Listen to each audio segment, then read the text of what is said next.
Gospel recording artist Kirk Franklin has a wonderful project showcasing the Compassion Youth Choir. He says so many children in the world are facing struggles we could never imagine, and he wanted to give them a voice, and he did it by re-releasing his song Lean on Me after more than 20 years with some young voices. Take a look.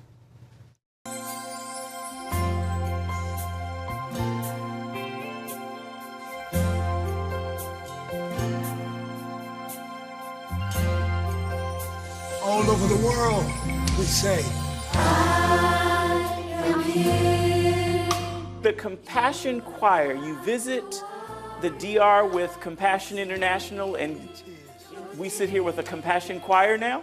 Yeah, it's that I think that that music is the great unifier, and I think that it cuts through all of the political infrastructures. I think that it just cuts through every social construct that we have established to be able to separate each other, to be able to divide us into these socioeconomic areas that really do none of us any good.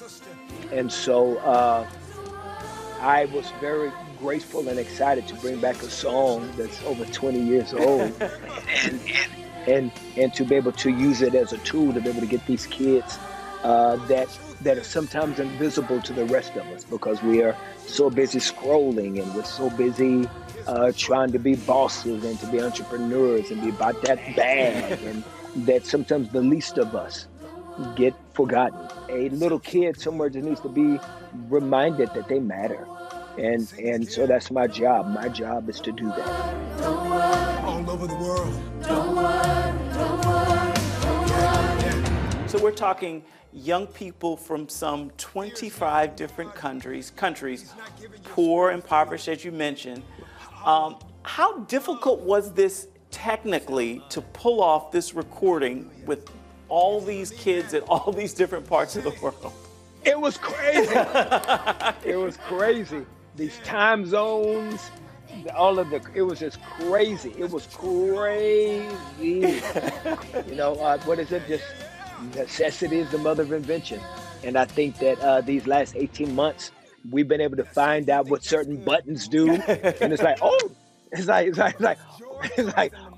do that if I push that. And so that's what we've been doing. And then you look up and now you can record kids from different continents, different time zones, and have this moment where they're just reminding each other that even in the darkest times, here's my shoulder. You can lean on me. Take us back to, I guess you said this song is now 20 years old. Over 20. Over 20 years old. Writing it then, any idea that it would still have such relevance now? One thing about the economy of God is that you can never underestimate his shelf life. Nothing is ever out of time. That's the amazing thing about him, is that he does what he does, how he chooses, even past our own intellectual understanding. One of the things, I was reading some of the things that the children said, and they seem to all have been touched, not by just the voice lessons that you gave them or learning the music, but by you sharing your story with them, that hearing your story made them believe that their dreams are possible in Christ. How does that make you feel? I'm sure that you're probably seeing even more than I'm seeing. It is very difficult to trust God's hand in some of your darkest moments, and you're not realizing that the construction of testimony is what he is always behind. Is that his job was never to make me happy. His job was to make me his, and in making me his, you become an oracle. You become a conduit to be able to say to people, and not only say to people, but to be able to live in front of people. If he did this for me, there's no question about the amazing end of story you will have once you trust in his love for you. Something tells me that when it comes to these children and you and this song, this isn't the end of it. Any idea of what else you might be cooking up with them? Have no idea. Whatever God has in the future, of course I'm gonna rock with him. And so whatever he wants to do, let's get it. Here's my shoulder. Here's my shoulder.